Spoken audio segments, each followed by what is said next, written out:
Ang maunlad, tahimik at maayos na komunidad ay binubuo ng mga magkakapitbahay na nagtutulungan, nagbibigayan at nagmamahalan.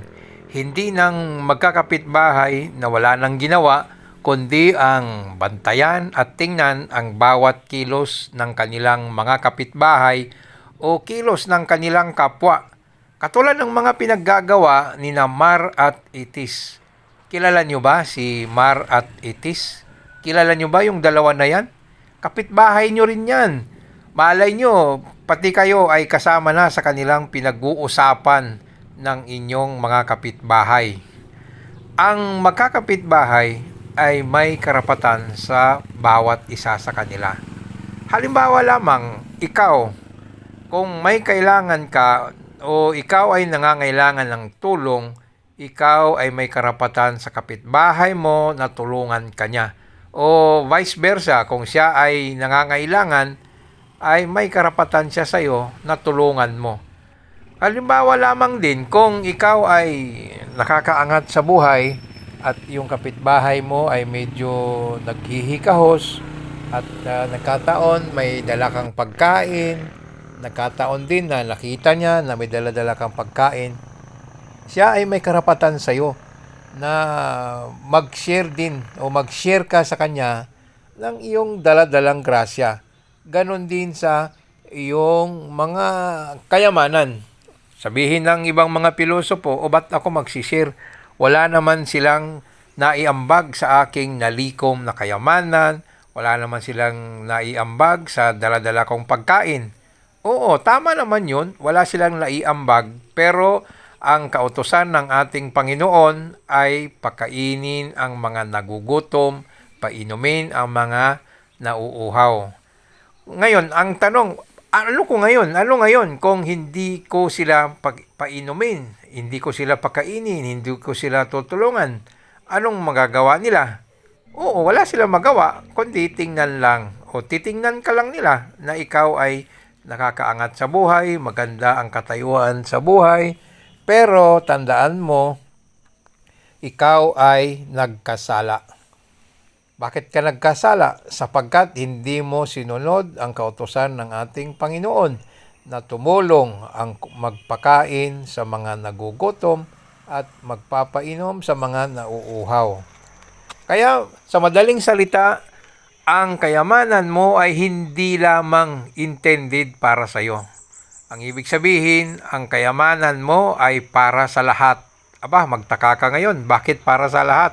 Samantala, ikaw man lang din ang naghirap. Tama naman yung katuwiran mo, ikaw lang ang naghirap. Pero, ang kayamanan mo ay ibinigay ng Panginoon sa iyo para sa lahat. Idinaan lang niya sa iyo ang mga kayamanan o grasya para sa ibang tao. Idinaan lang niya sa iyo na ikaw ang magbibigay sa ibang tao. Sino yung ibang tao? Yung kapitbahay mo, yung kakilala mo, yung mga madaanan mo sa daan na mga naghihirap. May karapatan sila sa kayamanan mo. Ang sabi naman ng iba na magagaling mag-isip, magaling magsalita, sabi nila, hindi daw madala ang kayamanan sa kamatayan o sa libingan o sa kabilang buhay.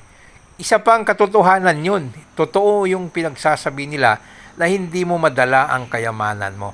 Ang madadala mo lamang ay kung ano ang iyong na-share sa kapwa. Kung ano yung naibigay mo sa kapwa mo. Kung ano ang naitulong mo sa mga taong nangangailangan ng tulong mo.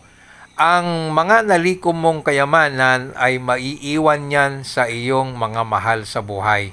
Sino yung mga mahal mo sa buhay?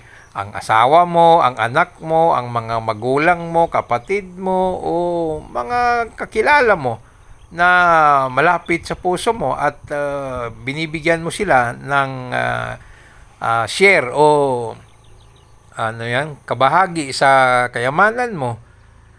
Ang madadala mo sa kabilang buhay o yung totoong sa iyo ay kung ano yung naibigay mo sa mga nangangailangan. Kung ano ang naibigay mo sa mga mahirap na mga tao. Kaya nga nasabi, o kaya ko sinabi kanina, ang kayamanan mo ay hindi lamang yan para sa iyo, kundi para sa lahat. Idinaan lang ng Panginoon sa iyo ang kayamanan na ibibigay sa ibang tao. Inuna ka lang niya binigyan.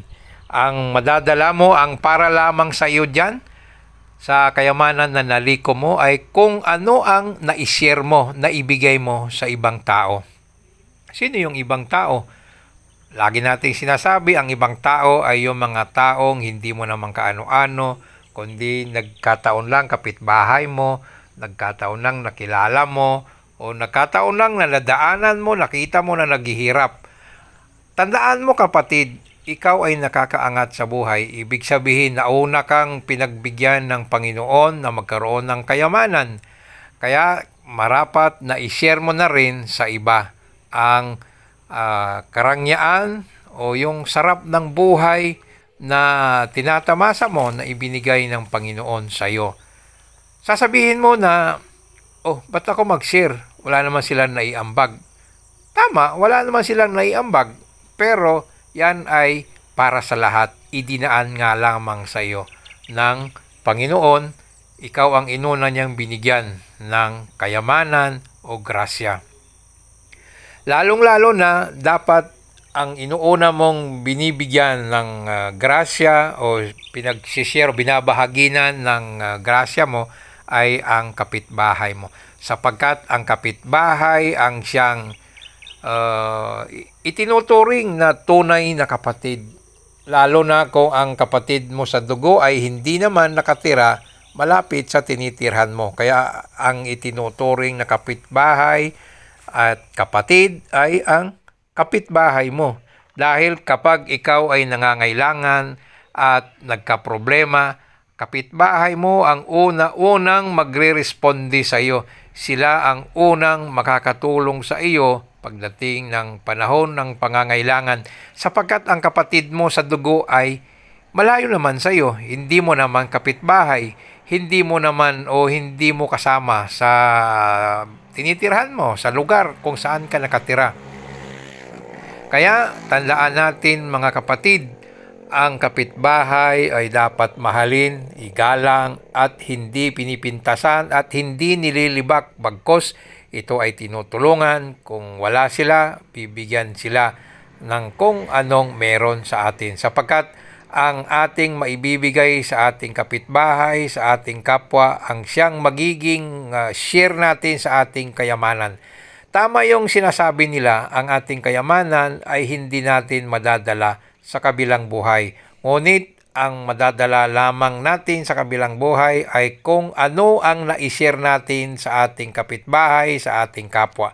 Maraming salamat sa inyong panonood at nawa meron tayong nakuha na aral sa ating video ngayong araw. At sana nakilala na natin kung sino itong dalawa, si Mar at si Etis. Maraming salamat po!